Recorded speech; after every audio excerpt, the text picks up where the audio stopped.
Boa noite, meus amigos. A paz de Jesus, o Mestre Supremo, esteja em nossos corações.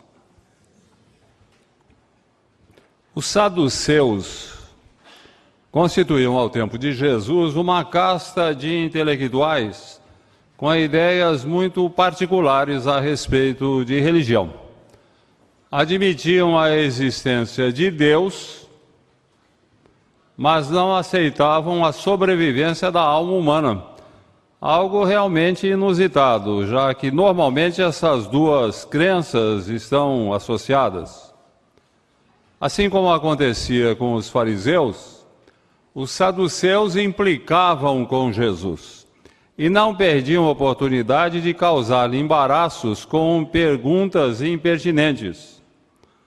Tal aconteceu certa feita quando um saduceu aproximou-se de Jesus e disse-lhe: se um homem casado morrer sem deixar descendência, o seu irmão deverá casar-se com a viúva. Ora, havia entre nós 7 irmãos. O primeiro casou-se e morreu, sem deixar descendência. O seu irmão casou-se com a viúva e também morreu, sem deixar descendência. Daí o terceiro irmão casou-se e aconteceu a mesma coisa. E o quarto, o quinto, enfim, os 7 irmãos, diz o saduceu, foram casados com a mesma mulher. E que mulher, hein? Na vida espiritual, pergunta o saduceu, quem ficará com aquela mulher? Qual dos 7 irmãos? Bem, para entendermos bem a pergunta do saduceu, é preciso levar em consideração a questão do levirato, um costume judeu, quase que uma lei, segundo o qual, se um homem casado morresse sem deixar descendência, o seu irmão deveria casar-se com a viúva para ter filhos com ela. Poderia não ser uma boa opção para o cunhado. E se ela fosse mais velha, de parcas virtudes e fartos defeitos, mas mesmo assim ele teria que se casar. Se recusasse, ela o levaria aos anciãos, e ali lhe seria reiterado que cumprisse com seu dever. Se ele insistisse na recusa, ela se aproximaria dele, tiraria os seus sapatos, as suas sandálias, cuspiria no seu rosto, e a sua casa ficaria sendo a casa do descalçado. Diríamos a casa do desgraçado, não? Caíra em desgraça, tudo naturalmente uma questão de ponto de vista. Para ele, talvez que a verdadeira desgraça estivesse naquele casamento indesejado. O levirato fazia parte das necessidades do povo judeu. Por incrível que pareça, era uma questão de necessidade. O país era pequeno, população pequena, país frequentemente invadido por povos vizinhos. Então havia a necessidade de que a população crescesse, que nascessem muitos homens guerreiros para defender o país. As mulheres deveriam ter muitos filhos, de preferência homens. A mulher estéril ficava numa situação embaraçosa, o marido poderia simplesmente dar-lhe carta de divórcio, dispensando-a como quem dispensa uma serviçal doméstica sem pagar direitos trabalhistas. E poderia ainda constrangê-la a coabitar com outra mulher debaixo do mesmo teto. Hoje a questão do levirato está superada para alívio de cunhados ameaçados. Concebe-se hoje que o casamento ele não pode atender aos interesses do Estado, e sim às razões do coração. Mas a pergunta foi feita a Jesus. Com quem ficará aquela mulher que foi casada com 7 irmãos? Diz Jesus, os filhos deste mundo casam-se e dão-se em casamento. Mas os que forem julgados dignos de viver a vida eterna não mais se casam nem se dão em casamento, porquanto não podem mais morrer, e são semelhantes aos anjos do céu. Interessante, muito interessante essa resposta de Jesus. Ele está se reportando àqueles que não podem mais morrer. Como pode ser isso? E como imaginar aqueles que morrem mais de uma vez? Se não podem mais morrer, é porque há os que morrem mais de uma vez. E como que nós podemos explicar essa história de morrer mais de uma vez? Simples, na reencarnação. Nascemos e morremos, renascemos e remorremos, reencarnamos e desencarnamos indefinidamente, até atingirmos um estágio de evolução que nos habilite a viver em altos planos do infinito. Os que lá vivem não se ligam a alguém na experiência do amor romântico, nem a alguns na experiência do amor família. Ligam-se a toda a criação na divina experiência do amor universal. Seu lar, o universo. A sua família, todos os filhos de Deus. Até que atinjamos esse estágio elevado de pureza espiritual, de angelitude, haveremos de experimentar o fenômeno da morte muitas vezes. Haveremos de nascer e morrer, renascer e remorrer, reencarnar e desencarnar indefinidamente. Para nós outros espíritos ainda sujeitos à experiência da morte, fica a pergunta: com quem ficará aquele homem que foi casado com 7 mulheres ou aquela mulher que se casou com 7 homens? Bem, vamos considerar em princípio que ninguém casa-se 7 vezes por morte do cônjuge, a não ser no conto famoso de Charles Perrault, o Barba Azul, que matou 6 esposas e pretendia matar a 7ª quando foi morto pelos irmãos dela. Normalmente as pessoas agem de forma mais civilizada. O casamento pode converter-se num campo de batalha. Não raro, marido e mulher podem desejar com toda a força de sua alma que o outro vá para o diabo que o carregue. Mas não chegam a cometer o cônjugicídio. Matam o casamento e partem decididos para outra experiência em comum, o que de resto acontece com muita frequência nos tempos atuais, de liberdade sexual confundida com libertinagem, de casamentos apressados e separações aprazadas. Podemos até estabelecer uma sequência de motivações para esses casamentos que vão se alongando. O indivíduo casa-se pela primeira vez. É o triunfo do amor sobre a inconsequência. Não, é a demonstração da seriedade da relação. Ficaremos juntos para sempre, felizes até que a morte nos separe.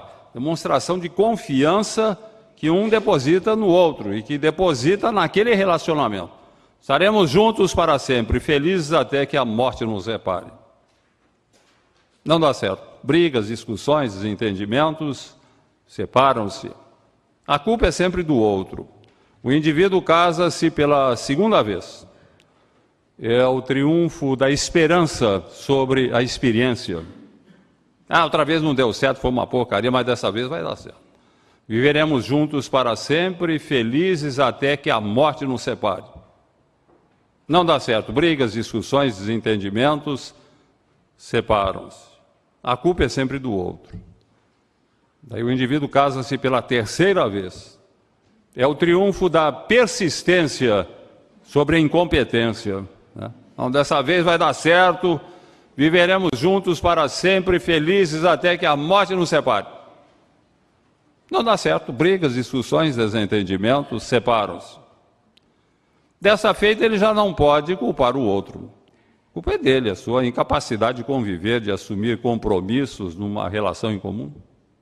E onde vai ficar esse cidadão que casou-se 3 vezes? Com quem ficará esse homem? Não vai ficar com ninguém. Fará um estágio depurador no umbral, o purgatório espírita, onde terá a oportunidade de meditar um pouco sobre a sua incompetência, a sua incapacidade de conviver no lar. E quando o casamento dá certo? E quando o homem tem a primeira esposa, vive muito bem com ela, e de repente ela vem a falecer, casa-se pela segunda vez, vive muito bem com a esposa, admiravelmente bem, e ela falece. E ele casa-se pela terceira vez e vive muito bem com a esposa. E daí? Quando todos estiverem do outro lado, com quem vai ficar aquele homem? Ele viveu bem com as 3 esposas. Ficará com aquela em relação à qual tenha maior afinidade, desde que ambos se habilitem a viver no mesmo plano. Tem esse detalhe, porque aqui na Terra nós temos espíritos de diferentes graus evolutivos envolvidos na experiência do amor, essa poção mágica que consegue misturar vinagre com azeite. Mas no plano espiritual isso não existe, vão ficar juntos aqueles que estiverem realmente afinizados. O ideal de morarem juntos em nosso lar, a Shangri-La espírita, onde todos são felizes para sempre, só será alcançado por casais que se afinizaram, que olharam na mesma direção, que cultivaram os mesmos ideais, que fizeram o melhor. E aqui não valem as aparências, porque há muitos casamentos que aparentemente estão bem, mas escondem fundas divergências, como, por exemplo, aqueles casamentos orientados pelo machismo, onde o homem é o dono da verdade e a mulher é escrava submissa. Onde um sempre manda e o outro sempre obedece, é possível uma convivência regular, sem maiores problemas. Embora em regime de quartel, isso é um quartel, não tem nada a ver com um lar. A propósito, vale lembrar a experiência daquele fazendeiro que dizia viver um casamento muito feliz com a esposa, sem brigas, sem discussões, na mais perfeita harmonia. Uma ideia que certamente não era compartilhada pela esposa, já que se tratava de um machista incorrigível, desses que fazem e acontecem, dono da verdade, tirano doméstico. E quando perguntavam ao fazendeiro qual o segredo da harmonia conjugal no seu casamento, ele contava a sua própria experiência. Bom, quando nós nos casamos, logo após a festança, montamos em meu cavalo e partimos para a lua de mel. Lá pelas tantas, o cavalo trupicou. E eu falei, primeira vez. E continuamos a viagem. Mais um pouco e o cavalo trupicou novamente. E eu disse, segunda vez. Mais um pouco e o cavalo tornou a trupicar. E eu falei, terceira vez. Ato contínuo, apeei, fiz a minha esposa apear, passei a mão numa espingarda, dei um tiro na cabeça do animal que caiu estrebuchando. Minha esposa ficou indignada, onde já se viu uma coisa dessas, matar o pobre animal só porque ele trupicou 3 vezes, você é um homem desalmado, um homem cruel, eu não me conformo. Deixei que ela falasse à vontade, extravasando a sua indignação. Depois olhei bem fundo nos seus olhos e falei firme, primeira vez. E nunca mais tivemos uma discussão. Se alguém estiver animado com essa ideia do fazendeiro, é bom levar em consideração que nos tempos atuais de feminismo militante, essa ideia não funciona. Se o marido falar assim com a esposa, é bem provável que ela atire primeiro. E no outro dia me perguntaram com quem ficaria o fazendeiro se ele houvesse se casado 3 vezes. Eu respondi que provavelmente ficasse com os seus cavalos, já que o seu comportamento estava mais para o equino do que para o humano. E há uma coisa importante que nós devemos levar em consideração, a questão das barreiras vibratórias. Isso é muito importante em se tratando dessa ideia de ficar junto lá no mundo espiritual. Uma senhora foi casada com um homem truculento, machista incorrigível, dono da verdade, tirano doméstico, 5 filhos, ela uma mulher muito humilde, toreava o marido o tempo todo, procurando viver em harmonia, viver em paz, né? Pensando inclusive na segurança, na felicidade dos filhos. Foi uma heroína doméstica. Quando ela desencarnou, ela foi imediatamente atendida por mentores espirituais, levada para uma comunidade do mundo espiritual, cercou-se de gente amiga, familiares desencarnados, ficou muito feliz. E assim passou-se algum tempo, até que ela teve uma notícia que a deixou muito preocupada. Ela ficou sabendo que o marido estava para desencarnar. E conversando com uma amiga, ela falou: pois é, fulano, eu estou preocupadíssima, porque o fulano está para desencarnar e agora eu vou ter que conviver com ele novamente aqui no mundo espiritual.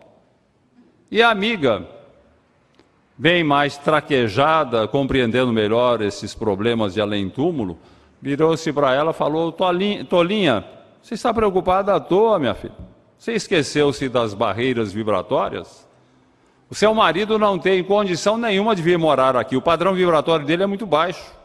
Ele jamais chegará aqui, ele vai fazer um estágio depurador no umbral e depois retornará à reencarnação. Daí a senhora suspirou aliviada. Ah, abençoadas barreiras vibratórias. Num de seus célebres diálogos, O Banquete, Platão reporta-se a uma curiosa alegoria relacionada com o amor. Conta ele que no começo da vida no mundo, a Terra era habitada por insólitos seres andrógenos, de 2 cabeças e 2 pares de braços e pernas. Por terem desafiado os deuses, eles foram divididos ao meio, separados. E desde então essas 2 metades, uma masculina, outra feminina, anseiam por se reencontrar para restabelecer a unidade perdida. Sob o ponto de vista emocional e biológico, o homem e a mulher são realmente 2 partes que se completam, o cérebro e o coração, a razão e o sentimento, a força e a sensibilidade, a energia e a doçura. Esse encaixe idealizado lembra a teoria das almas gêmeas, espíritos que foram criados juntos e anseiam se reencontrar aqui na Terra para uma união perfeita, uma felicidade sem fim. Daí uma expressão que usa-se muito no casamento, as pessoas falam minha cara metade, ou metade cara quando a esposa gasta demais. Principalmente os jovens, iniciantes na arte de amar, anseiam por encontrar a sua alma gêmea, tecendo ternos anelos de uma união perfeita, de uma felicidade sem fim. Quase todos encontram seu par. Raros concretizam suas aspirações. Arrefecendo a paixão, terminada a lua de mel, quando os cônjuges começam a enfrentar as dificuldades do dia a dia, os problemas com filhos, finanças, economia doméstica e, sobretudo, a dificuldade de entendimento entre 2 pessoas que são biológica e emocionalmente diferentes, eis que os cônjuges começam a desconfiar que o encaixe não está bem ajustado e que a alma gêmea está se convertendo numa lamentável algema. Presos que se sentem a uma ligação que já não lhes satisfaz. Muitos rompem os grilhões e partem decididos à procura da sua alma gêmea e encontram novas algemas, em frustrações que se sucedem, gerando sofrimento principalmente para os filhos, as vítimas indefesas dessas uniões instáveis. Daí costuma-se dizer que o casamento é como um castelo cercado de inimigos. Quem está fora quer entrar, quem está dentro quer sair. E no meio espírita, costumamos dizer que casamento é uma espécie de karma, uma cruz a ser carregada até o calvário de redenção. Esse é o pensamento de muita gente que vive desajustadamente no casamento. Não é o meu karma, eu vou cumprir o meu karma e por aí vai. Mas é um engano, é uma ideia totalmente equivocada. Casamento não é karma, casamento é ficha de matrícula na escola do lar, onde fazemos o aprendizado maior da nossa vida. Aprendemos a mudar de pessoa na conjugação do verbo de nossas ações. Pessoa do singular, eu quero, eu posso, eu faço, para a primeira do plural, nós queremos, nós podemos, nós fazemos. Essa é a grande transformação. Nós somos eminentemente egoístas. O homem é um ser egocêntrico. Tudo gira em torno dos seus interesses. Então, no casamento, com o cônjuge, os filhos, a família formada, nós somos chamados a mudar. Mudar de concepção. Mudar de pessoa na conjugação do verbo de nossas ações. Eu não posso pensar em eu. Somos nós. Não é eu faço, eu posso, eu aconteço. Não, nós podemos, nós fazemos, nós acontecemos. E a primeira lição básica que nós temos que aprender para o casamento dar certo é que nós estamos juntos para nos amarmos, não para nos amassarmos.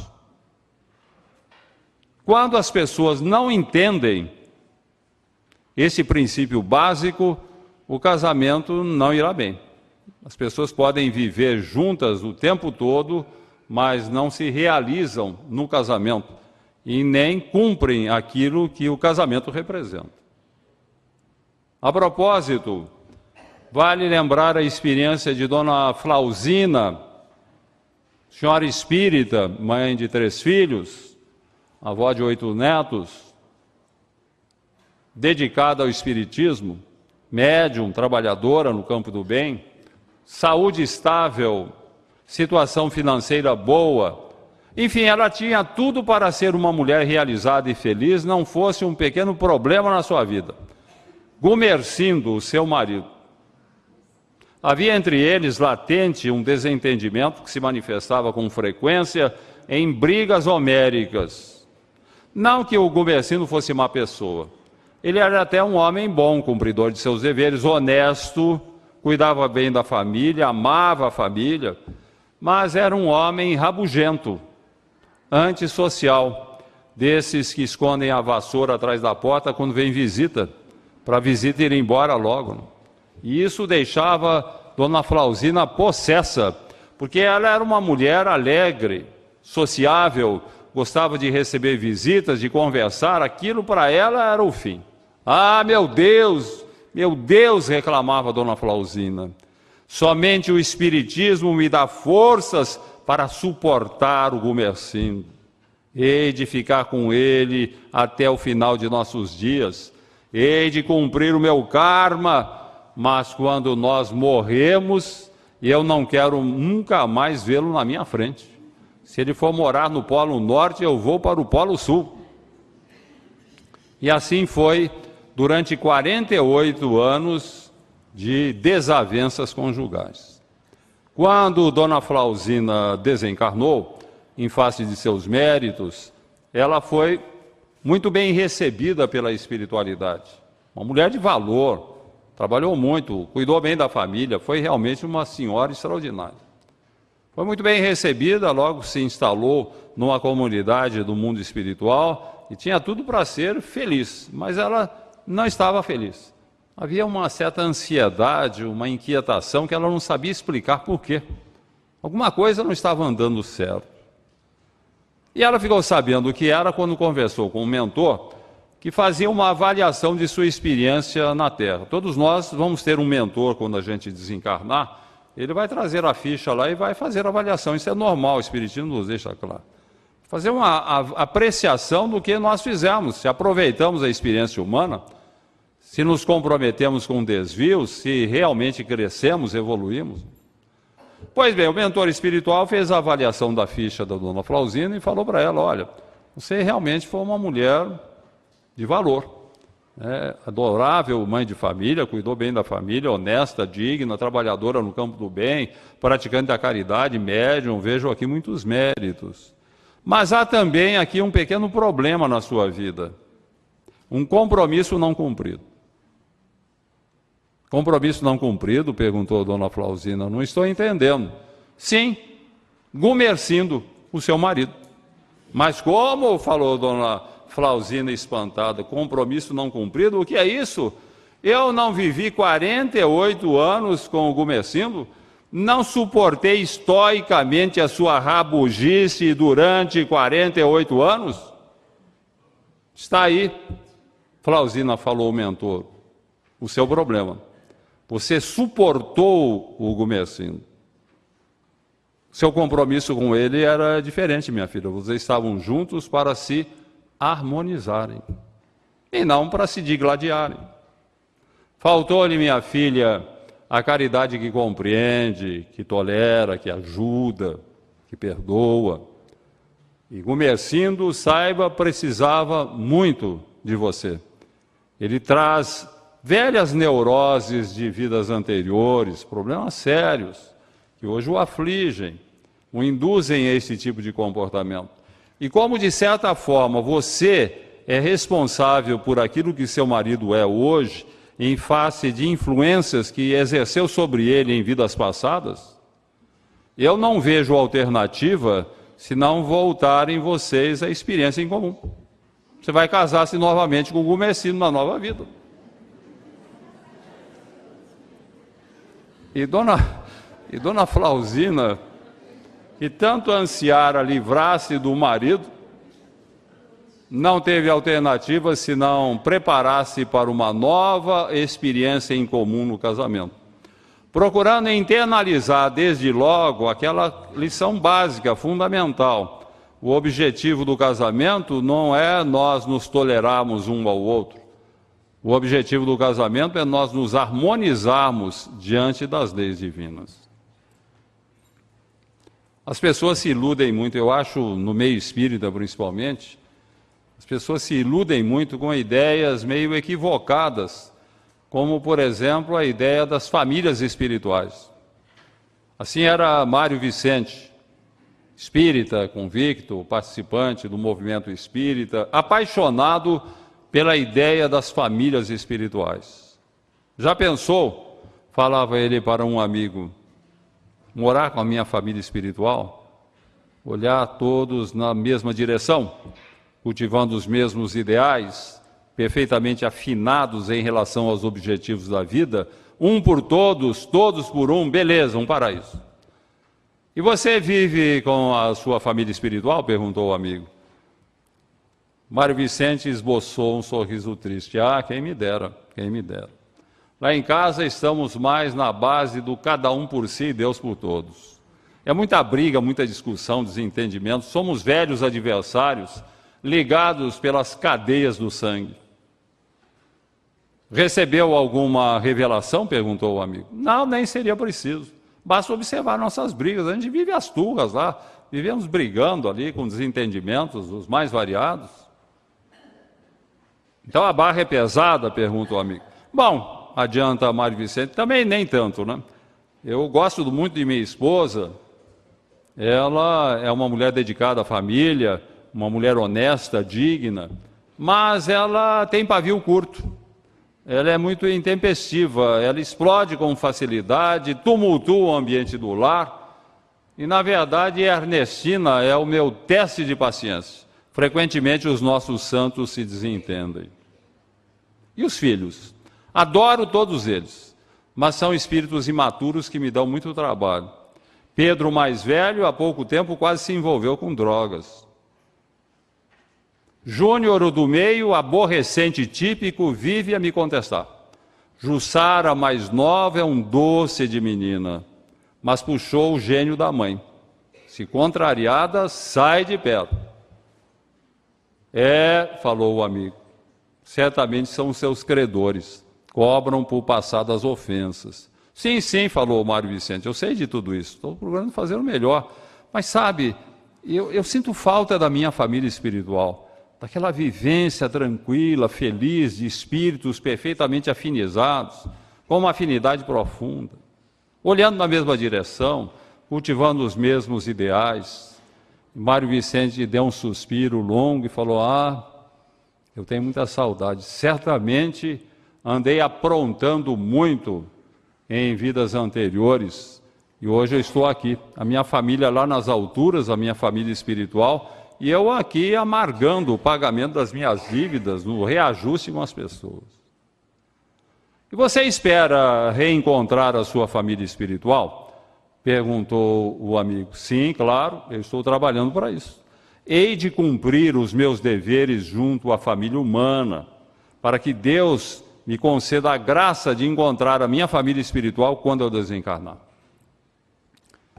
Os filhos se casaram, vieram os netos, ampliaram seus problemas, as dificuldades, os desafios, mas Mário Vicente até que conseguiu sair-se relativamente bem, procurando fazer o melhor, cumprindo o evangelho no lar, procurando entender a família, ajudando filhos e cônjuge, netos, nora, genro, fazendo o melhor. Sempre com a ideia de que quando ele desencarnasse, Deus lhe concederia a graça de reencontrar a sua família espiritual. Aos 85 anos, Mário Vicente desencarnou. Foi muito bem recebido na espiritualidade. Foi um homem de valor. Trabalhou muito, ajudou muito no movimento espírita, desenvolveu largas iniciativas no campo do bem, cuidou muito bem da família, Então ele foi muito bem acolhido, foi aquele espírito com méritos para estar numa situação muito boa na espiritualidade. Então logo ele se adaptou à nova situação, procurou um mentor espiritual. Gostaria de ter notícias da minha família espiritual. Vão bem, falou o mentor, muito bem. Nas lutas de sempre, lutando, sofrendo, aprendendo, como todos os homens. Mas a minha família espiritual está reencarnada? Perguntou Mário Vicente surpreso. Uai, falou o mentor, era mineiro. Você esteve com a sua família espiritual o tempo todo e não se deu conta disso? Não me refiro à família humana, falou Mário Vicente. Eu refiro-me à família espiritual. Anseio por reencontrar os meus amados de priscas eras, uma alma de eleição perdida nas brumas do passado. Falou bonito, Mário Vicente, disse o mentor. Falou bonito, meu filho, mas você está totalmente equivocado. A sua família espiritual é aquela que marcou suas atividades na Terra, no desdobramento dessa existência. Seus filhos, irmãos, pais, são velhos companheiros de luta evolutiva. A sua esposa é uma alma de eleição. Há muitos séculos, vocês têm múltiplas existências passado por experiências em comum. Não entendo, falou Mário Vicente, eu não entendo. Como é que eu poderia estar com a minha família espiritual se vivíamos as turras?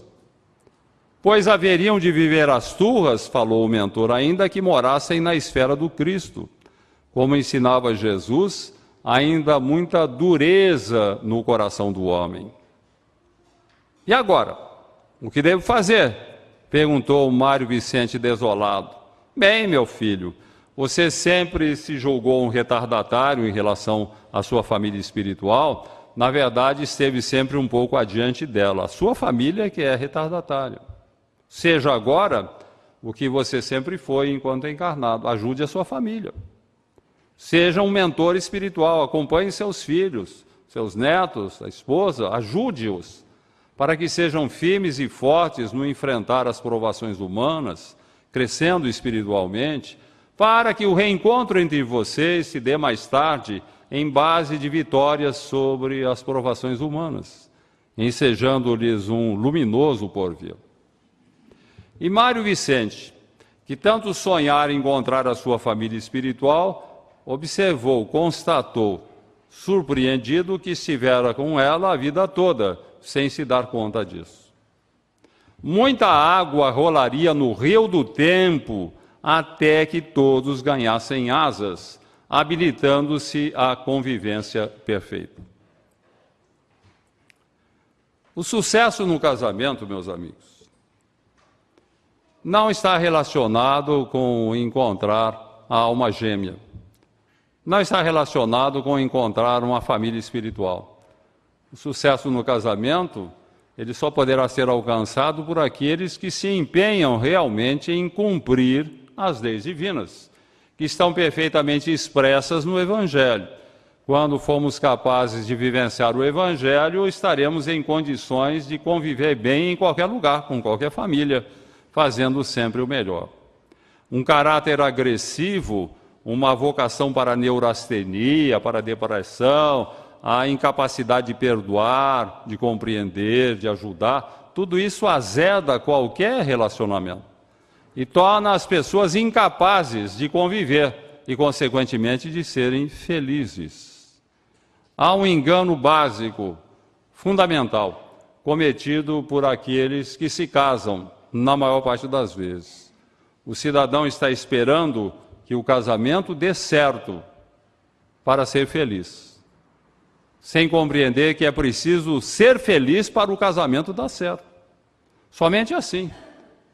A pessoa feliz é que tem condições para fazer a felicidade do casamento. Essa história de você ir atrás do casamento para ser feliz e você é infeliz, não se realizou como ser humano, não vai dar certo. A felicidade não está subordinada à satisfação de nossos desejos diante da vida, e sim ao desejo de compreendermos o que a vida espera de nós. E nesse particular, no empenho por sermos felizes, é preciso definir bem a questão do amor. Há muito engano, muitos equívocos que as pessoas cometem em relação ao amor. O amor não é uma flecha de cupido que nos atinge. O amor não é uma fonte que brota borbulhante. O amor não é uma chama de atração efêmera, como sugere a bela, mas equivocada expressão poética de Vinícius de Moraes. Que não seja imortal, posto que é chama, mas que seja infinito enquanto dure. Pobre poeta não entendia nada, absolutamente nada de amor. Amor não é nada disso. O amor é muito mais que isso. O amor é uma semente abençoada, minúscula, pequena, mas é uma semente de luz, que pede muito carinho, muito cuidado, muita solicitude, para que ela germine, desabroche, cresça, floresça, frutifique frutos abençoados de uma convivência pacífica, de uma convivência proveitosa, alegre, feliz, considerando-se fundamentalmente que amar é querer o bem de alguém. Isso é amar, é querer o bem do outro. Por isso, amar, em essência, é sinônimo de compreender, perdoar, tolerar, ajudar, tudo aquilo que Jesus ensinou e exemplificou. Somente assim, querendo o bem do outro, trabalhando pelo bem do outro, é que nós estaremos efetivamente contribuindo para um casamento feliz. Hoje, talvez, desajustados, desalentados, meros condôminos na sociedade conjugal. Mas amanhã, com o exercício do amor legítimo, que é querer sempre o bem do outro, então sim, seremos amigos, amantes de verdade.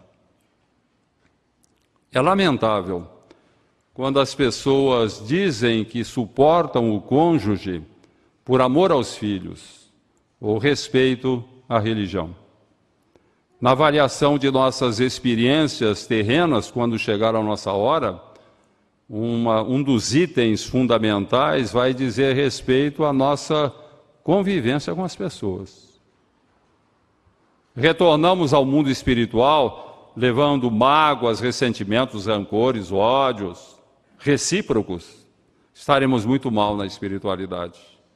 Retornamos ao mundo espiritual levando o carinho, a saudade de muitos com quem nós nos relacionamos, fazendo sempre o melhor, cultivando esse amor maravilhoso que é querer o bem do outro, é trabalhar pelo bem do outro. Então, sim, estaremos habilitados a viver em altos planos do infinito, habitados por almas gêmeas, gêmeas na solicitude, na capacidade de doar-se, de amar, de querer o bem do outro, de trabalhar pelo bem-estar da comunidade. Estão em moda atualmente os manuais de autoajuda, que quando fazem sucesso ajudam muito os seus autores, que ganham muito dinheiro. Então, beleza, o cidadão vende milhões de livros e ganha muito dinheiro. Nós podemos até ensaiar aqui um manual de autoajuda para o casamento.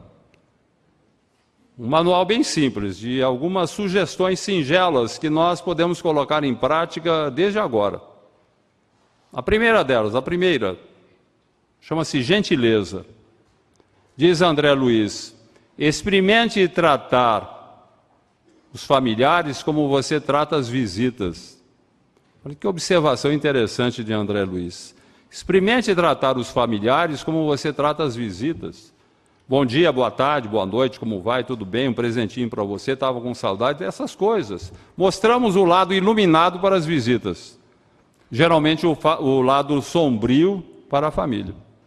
É preciso mostrar o lado iluminado para a família também. E é importante, nós podemos isso fazer uma experiência, quando as pessoas se habituam à gentileza, melhora o ambiente. Não tem nada melhor do que você morar com uma pessoa que lhe é gentil, no falar, nos gestos, nas atitudes. Uma pequenina coisa, lembrar de uma data, dar um presente singelo, o reconhecimento de um benefício, o gesto de louvor. Nossa, tem tanta coisa simples, gentileza. A gentileza melhora muito e muito o relacionamento. Por isso que André Luiz fala: experimente tratar o familiar como você trata as visitas.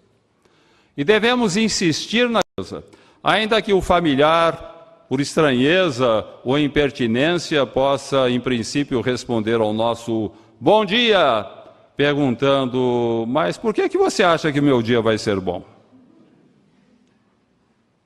A segunda regrinha básica para um casamento feliz é apresentada pelos psicólogos como reforço.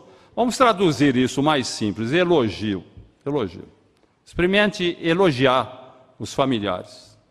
Ver detalhes elogiáveis, coisas boas que a pessoa tem, e vamos falar, vamos destacar. Porque as pessoas tendem a se comportar da maneira como as vemos. Isso é elementar em qualquer relacionamento humano. As pessoas tendem a se comportar da maneira como as vemos. Identificar pequenas virtudes é uma forma de desenvolvê-las. Estar sempre apontando mazelas e imperfeições é a melhor forma de exacerbá-las. É como regar plantas.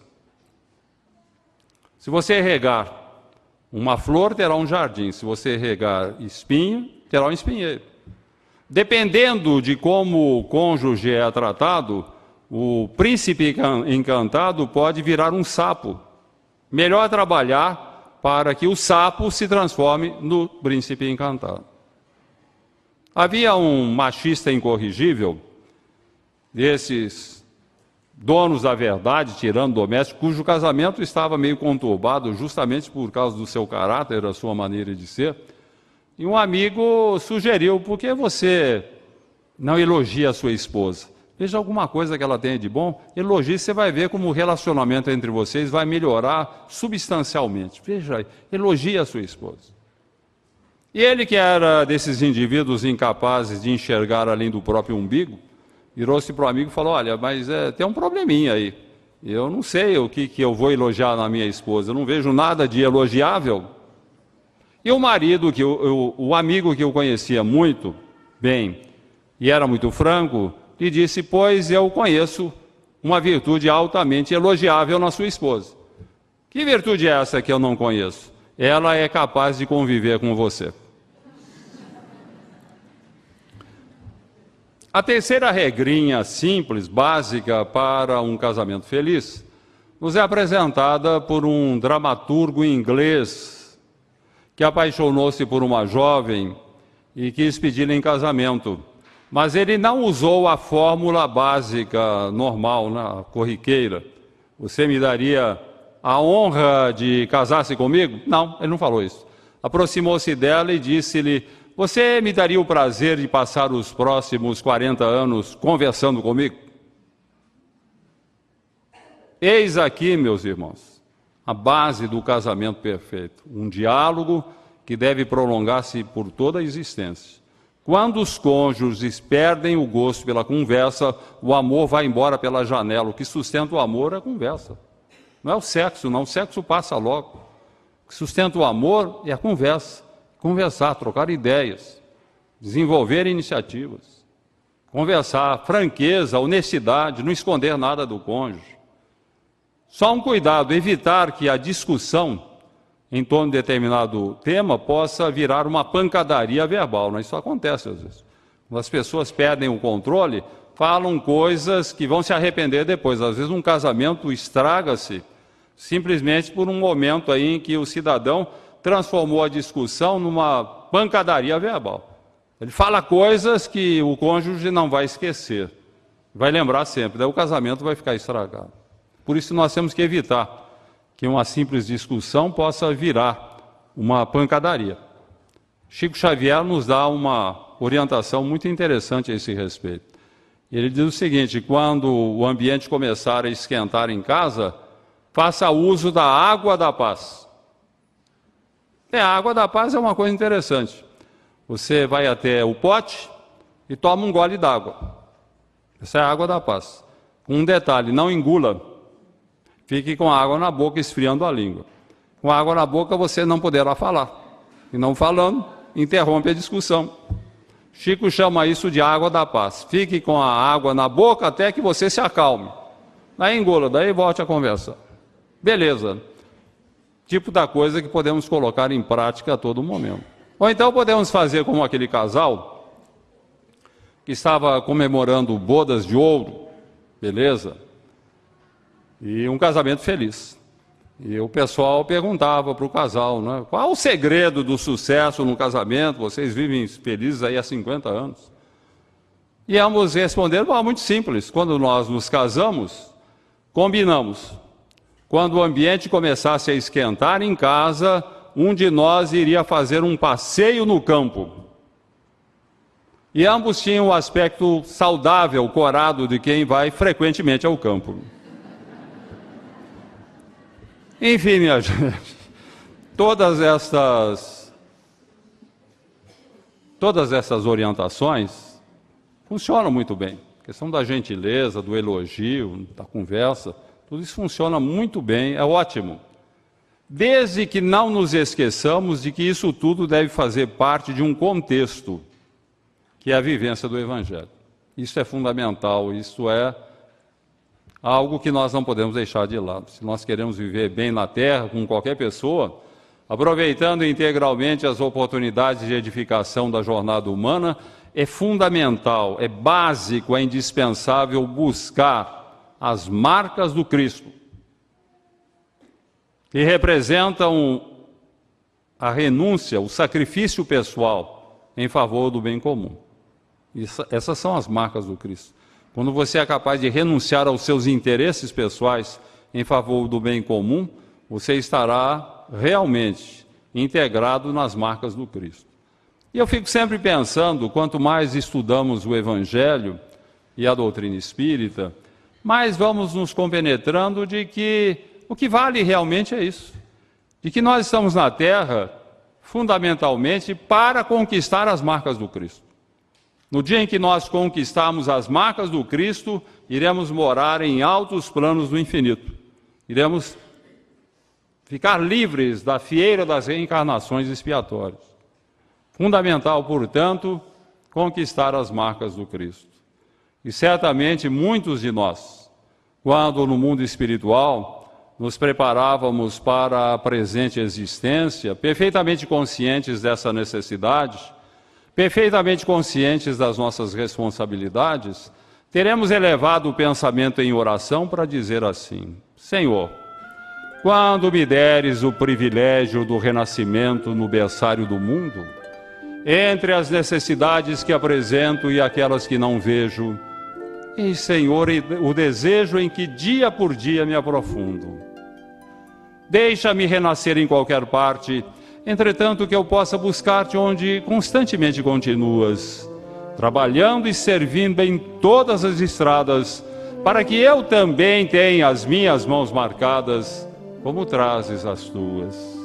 Quanta ilusão em que me debatia, crendo que o desespero fosse prece, a rogar-te alegria e segurança, sem que eu nada fizesse. Imitava na terra o lavrador a temer pedra e lama, vento e bruma, aguardando milagres de colheita sem plantar coisa alguma. Entretanto, Senhor, agora sei que o trabalho é divino compromisso, estímulo do céu guiando-nos os passos, e que por atender a semelhante lei puseste ambas as mãos em nossos braços, por estrelas de amor e de serviço. Assim, quando efetues as esperanças em que me agasalho e estiver entre os homens, meus irmãos, que me esqueça em trabalho e me lembre das mãos. Não me des tempo para lastimar-me, que eu busque tão somente a luz que me acenas. No anseio de seguir-te quero trabalho apenas. Dá que eu seja contigo onde estiveres uma resta de paz. Que eu seja alguém sem destaque, sem nome, e se ouvide no bem. E se um dia uma cruz de pedras e agravos reclamar-me a tarefa e o coração, não me largues ao susto a que me enlei. Ajuda-me a estender as próprias mãos aos cravos da incompreensão que me rodeia entre bênçãos de fé e preces de perdão.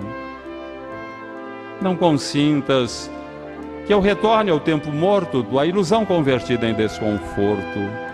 Dá-me os calos da paz nas tarefas do bem, a servir e servir, sem perguntar a quem. Ouve, celeste amigo, aspiro a estar contigo, longe de minhas horas desregradas, onde sempre estiveste e sempre continuas, plantando amor em todas as estradas, para que eu também tenha as minhas mãos marcadas, como trazes as tuas. Jesus nos abençoe.